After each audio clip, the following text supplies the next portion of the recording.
Salutations, everybody. Got my coffee in hand. Got to get caffeinated. Well, it's decaf, so partially caffeinated. Yesterday we talked about Jackass 3D. Anyways, today I told you we would review Tony Hawk Shred! The latest in the Tony Hawk Ride and now Shred game, where you actually stand on a skateboard looking thing and play a video game. So this won't be like other video game reviews where you just watch someone talk about a game and then maybe they'll show some gameplay footage over, or you just watch someone play a game. This will be either the worst review or the best review ever, because I'm going to play the game while I review the game. Yeah. What was I thinking? Anyways, little backstory. I played Tony Hawk Ride, the old one, back at E3 a few years ago, and I got like 5 minutes with the game, so it was just enough to like learn the ollie correctly, and I've always wanted to play more, and I never got to play more with that game. So I won Tony Hawk Shred in a contest, and Activision sent it over, so it's kind of like a free contest review copy. Anyway, so we're going to review the game, and I'm excited. I've spent some time with it, so it's not like this is my first time on the game. One thing I do got to note, when you set up the board, as you can see, it's here, and like the old one, it has these little sensors on all four sides, so it can tell, when you're grabbing and when your foot passes it, to push and everything. The board setup was a little hard. The first time I did it where there was not a lot of room, and as you can see, there is a plethora of room around the board now, because it doesn't like when things are in the way so much, because it detects them, which is pretty good. So we'll kind of get in here. Let me set up a game. My initial impressions about this game are fairly good. Yes, the target demographic for this game is kind of like the 6 to 13-year-old range. It's a little more geared towards kids, but I'm 29 and I kind of like playing this. Though you will get sweaty playing this game. It's like the first time you play Wii Sports. You're just like, wow, I didn't know I had to use those muscles. Not that the game hurts you, it just, you actually have to physically like get up and jump to play this game. The other cool thing about the game is it's got a really amazing soundtrack. They got a lot of cool bands to put their songs behind this thing. So just waiting for a load screen here. Then we're going to jump on the board and get started. So when you start, and you can use the board as a controller. So like I can ollie up to start and like just tip left and right to change menu settings. So when you start, you do have to like swipe your foot past the board to get things going. So we're going to ollie to start and then swipe our foot past. So I'm going to talk to you while I'm doing this. So this game is good. It's not fantastic, but at the same time, it doesn't suck. Like, I've enjoyed my time playing with this, and I break a sweat when I play, and you have to physically like do things, which is cool. But if you're used to, old school Tony Hawk where you press the button and then you just did something, it's not the same. Like, you have to physically like ollie the board up and then twist it or tilt it to start doing tricks, which gets a little hard. So the controls aren't as precise as I like, and there's a couple modes where you're supposed to be doing very specific tricks. So it's not like I can just go, I'm going to do a kickflip every time.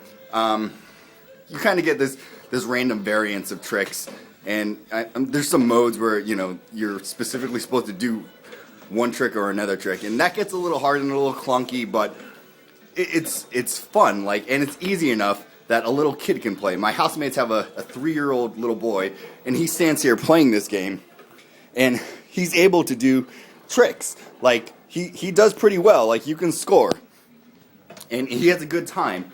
And for me, I'm a little bit more of an avid gamer, and I want my gamer score, and I want to get 4 stars on every level, and I can do that. Like, it just takes some practice. It takes some time getting used to. Another feature about this game is they've introduced snowboarding into the game. I think just to kind of get a little more use out of the peripheral and to expand the market a little bit. I don't know if it's a great idea, because Tony Hawk's known for skateboarding, and here we go throwing snowboarding into the mix. Right now you can hear the Beach Boys in the background, which is pretty cool. And I can say I enjoy spending a good amount of time with this, and little kids definitely love it. If I'm an adult, I might need to play a drinking game. Don't do that unless you're 21. To have some more fun with this game. There we go. We beat a level, and I'm sweating. Like you can't see that, but I'm sweating. It's fun. Some of the drawbacks are the price. $100 for the game and the board. So $60 game on Xbox, $40 peripheral. That may be a little steep. If you just got some kids around and you want a good Christmas present, great. The board's probably never going to be used for anything else other than the Tony Hawk Ride Shred, I don't even know what's next, Bail game series. So you're buying something that's pretty specific. But I know Black Friday I saw a bunch of sales, $70. Not bad. $60 for a game, $10 for a peripheral if you want to break it down that way. So in some sense, maybe a great Christmas present if you have tons of disposable income. Whatever. Spend your money however you want. For the more hardcore gamer, I probably can't recommend going out and dropping $100 if you're not going to get this on sale. It's fun, but it's a one-player game. You have to physically exert yourself. You can't just sit there and passively play it. But for me, it's been tons of fun. I've been able to jump on it, play really quickly if I want, and then run out of the house. I don't have to devote a ton of time to it. But if I want to sit here and work on achievements and work on getting a good gamer score, I can do that too. So it's been cool and fun. And in a sense, it's hard. Like, I have to work out to play a video game. It's not like I can just sit here and do absolutely nothing and go playing. So we're going to jump on the board one more time here just because I like playing. It's fun. So you can push, and it's got a lot of different modes to it. There's a point mode, and there's, you collect these little orbs that fly up and down. And so it has what Tony Hawk does, but at the same time, they had to reinvent the wheel because everyone was tired of regular Tony Hawk games.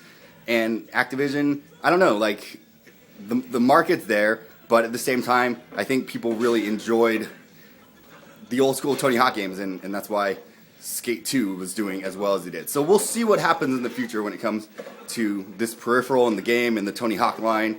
And I think Tony Hawk's a good guy.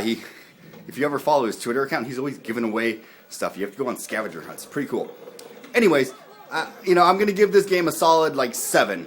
It's not fantastic. It could be a lot better. The controls can be a little clunky at times, but it's fun. It's cool. It's innovative, at least in the sense that it puts you in the skateboarder's shoes.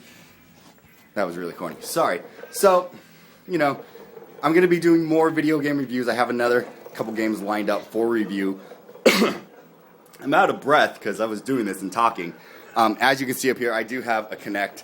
So, yes, you'll be seeing me playing Kinect and doing a review at the same time. So, subscribe up above. Follow me on Twitter, Andrew Seeley, yeah, I was going to say my website, andrewseeley.com, but you probably already know that. So, we'll see you guys next time. Hope you're having a good day. Adios.